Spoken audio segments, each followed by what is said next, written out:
Alright, let's get this over with. Star Trek Picard, Season 3, Episode 2 review. Is it better? Am I glad that I kept my subscription long enough to watch it? Yes and no. It's better. Given the absolute train wreck that was the first episode, how could it not be?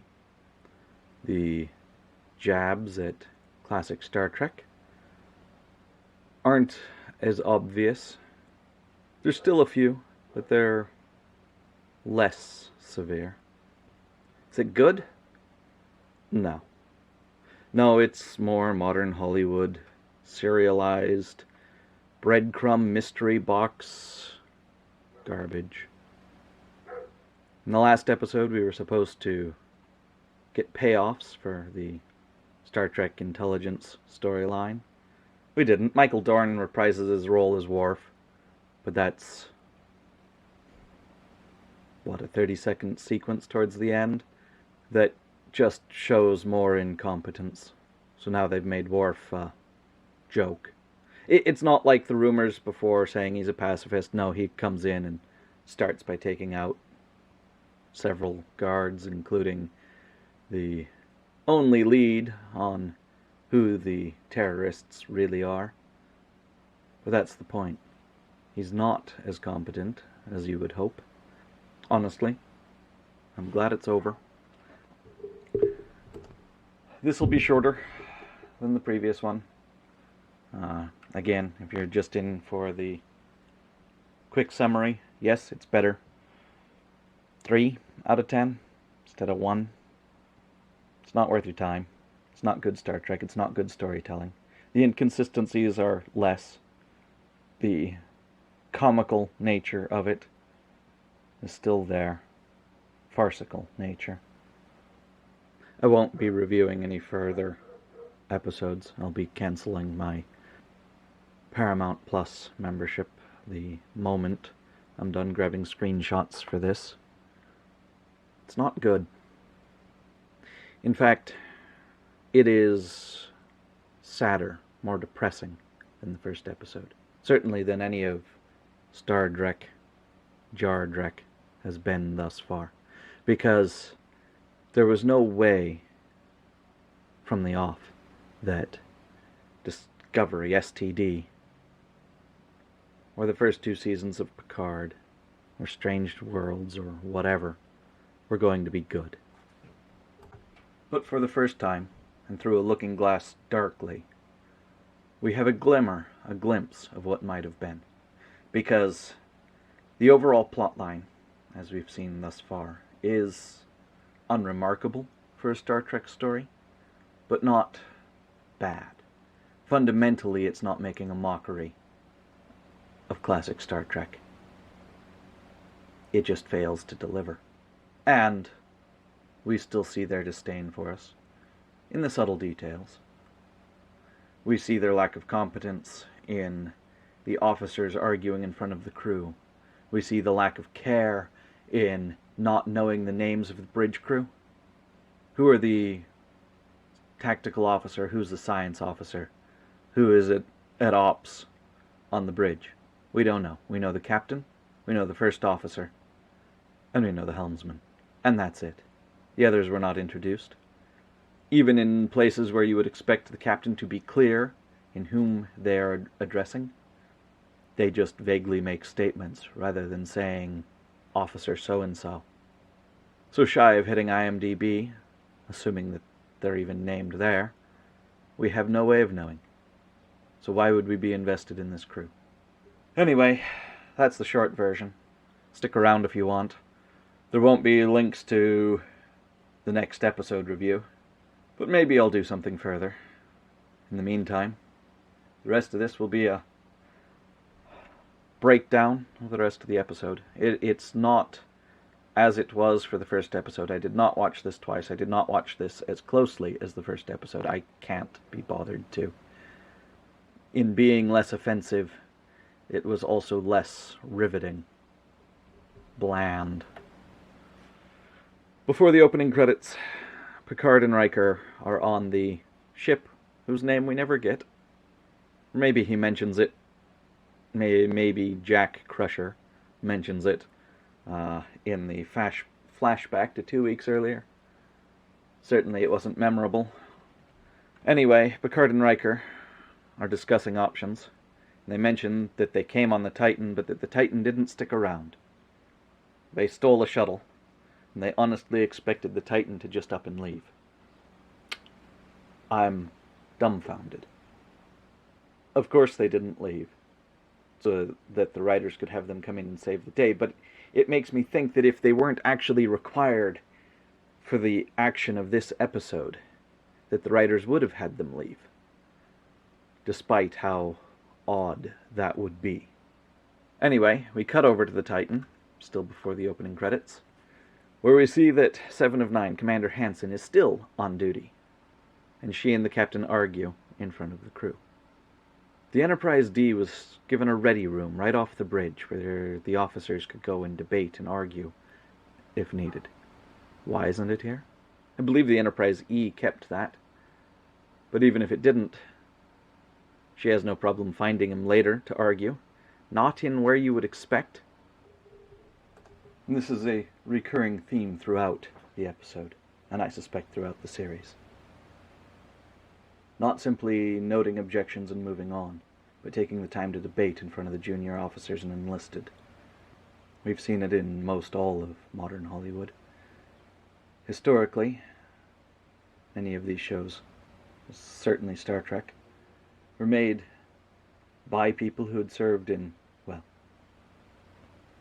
been in militaries around the world. Shows like Stargate had official military liaisons and the like to ensure that they got much of the protocol and details right. We see no evidence of that here. These people have never gone out into the workforce, never gone out into dangerous situations. They have no concept of what they're dealing with.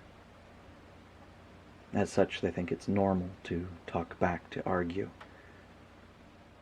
against the person who has more experience, more authority, more trust with the rank and file, so as to undermine that trust. There's no saving this, so long as the writers have this fundamental misunderstanding of the nature of this sort of operation. We then cut back to Riker and Picard and Wesley Crusher 2.0, and he's trying to get them to the shuttle, to get them off the ship, to get going, and they're standing around kind of dumbfounded. We do, after the credits, see Picard finally do something competent in setting up a transporter jammer, but we've waited an episode and a half before we see that competence. Riker makes the mention that there's something familiar about Jack Crusher. How? The actor playing him is 34 and looks every day of it. I'd believe he was 40 before I'd believe he was 20. Maybe you would have gotten away with it back on broadcast television, at 340p. But streaming in high def? They could have fixed it in post. They don't care to. So then we cut to the intelligence operative. She wants to meet with her handler. He tells her no, tells her to disengage. Could have told her, your cover's compromised, give up. Lay low, we'll put somebody else on it. Could have told her we need to investigate other leads. Could have given her something to do. Just lets her hang.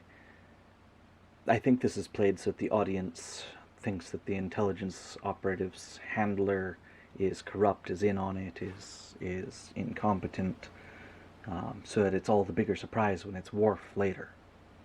Honestly, I should have seen it coming that it was going to be somebody returning. I'll admit, I fell for it's going to be more Starfleet corruption.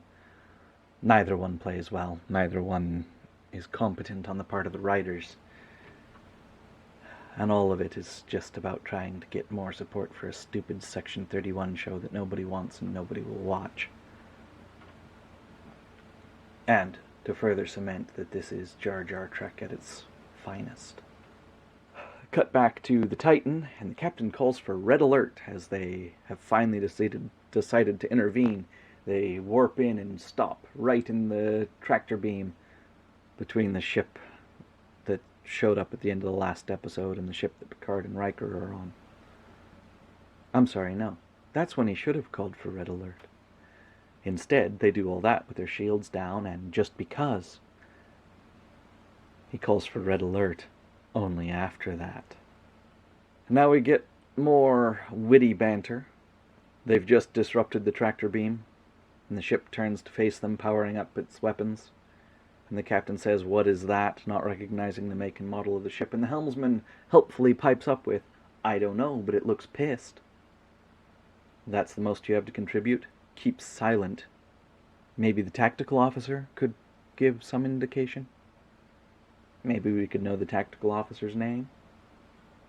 The captain then says to beam everybody on the other ship over, because we're basically a hotel now. Right, because this is exactly the place for Marvel-style jokes. During Red Alert, with a hostile ship with weapons raised, not trying to diffuse tension, not trying to bring about a diplomatic solution, but just because the writers thought it was funny. Guess we wouldn't want the captain to look too competent here. And then we cut back to the intelligence operative. She struck out alone. Then we get more family drama. She's talking to her ex. He makes her choose between Starfleet intelligence and her family, but not really, because it's not like he had a guarantee. He just was willing to put in a good word for her, but only with one group. And once again, they meet in the middle of a crowd. Then we cut back to the only action anybody maybe cares about. And the enemy ship has hailed them. And what do we see? A girl boss. Of course, it's a female captain. Female supposed bounty hunter. To be the antagonist of at least this part of the series. I don't remember the details here. It was a chore to get through this episode. But I do remember more gags about rank. Somebody says captain and all three of the captains respond. Way to make everybody look competent. So the enemy ship grabs the Crusher's ship in a tractor beam and throws it at them. It's at this point that the captain tells them to raise shields. You know, you would think you would arrive and keep your engines warmed up to run out again, especially when the ship is bigger than you. Besides, tactically, you don't want to give them a warning that you're going to run. You know, you start talking to them and they tell you to surrender, and if you power up your engines, then they'll open fire on you. But if you just arrived and kept the engines hot, you could jump again at a moment's notice. You could have your shields up so that if they decide to just open fire, you aren't a sitting duck. None of that. They don't raise their shields until now. They don't have their sublight engines ready to go to duck. They don't use their own tractor beam to grab the ship and push it away. They just sit there. Heck, we've seen the firepower of modern Starfleet ships. They could have neatly cut the ship in half as it approached them. The sequence is not fast. They have plenty of time to react and choose to do nothing useful. It would make sense if this was a green ship. There's a reason in the motion picture and in Star Trek 2. They're given a green ship and a green crew. That way the lack of competence, the lack of professionalism, the breakdowns make sense. And yes, the ship was recently refitted, so they could have played off of the gag of the shields fail, because recent refit. But they don't. This is 5 years under this captain's command, 34 missions in. How much time spent on combat drills? Pathetic.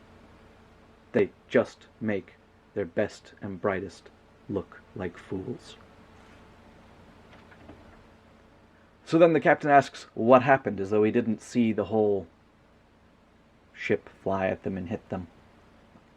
And the helmsman helpfully pipes up with, "She threw a ship at us." Not Picard's ship was thrown at us, not Crusher's ship was not thrown at us, not the whatever designation was thrown at us. A ship, vague, already known because they watched it on the view screen, and not helpful. This is why junior officers keep quiet when they don't have anything to contribute.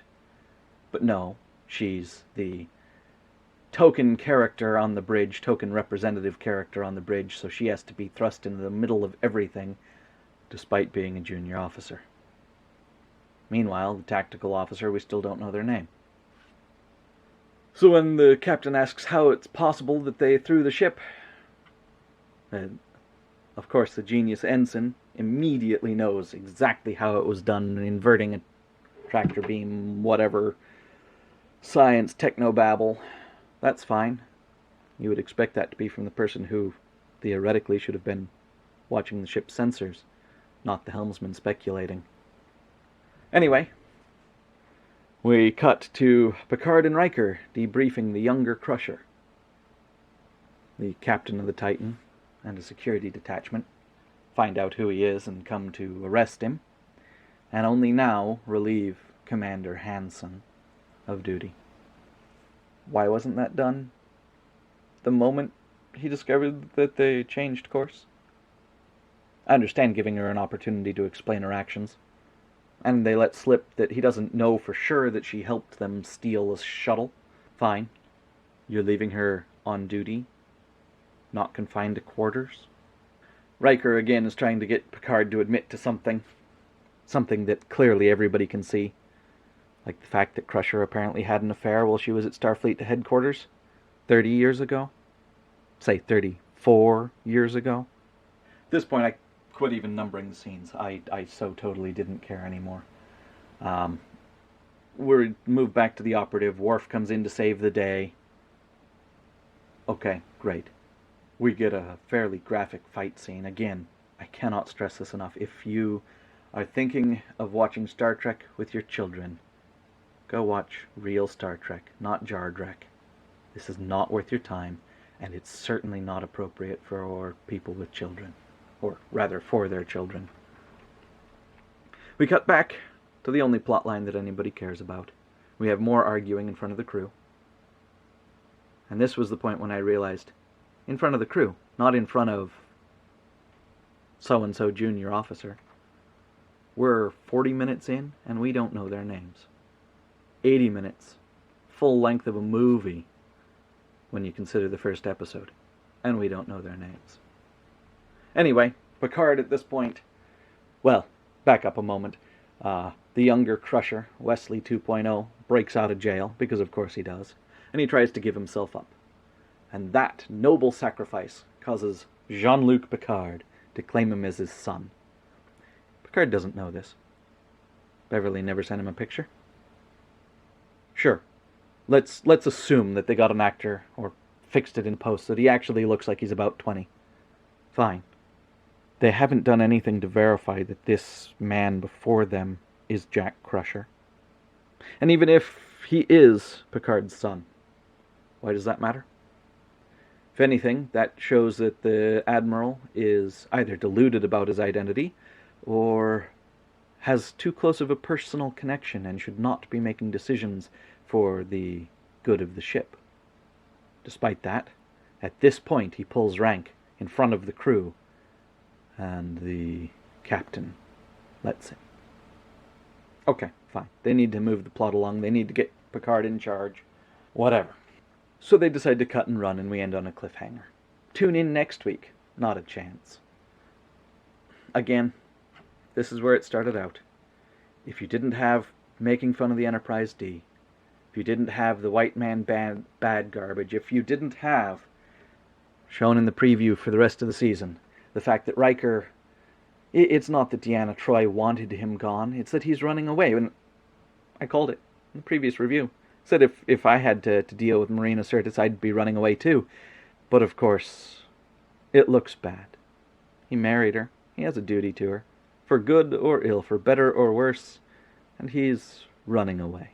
Because of course he is. And it's that level of detail, that type of low-level but continual mockery of what Star Trek used to be that makes it clear that this is just more of the same. And there's no indication that what we'll get going into the future will improve from here at all. So don't waste your time. I'm done wasting mine.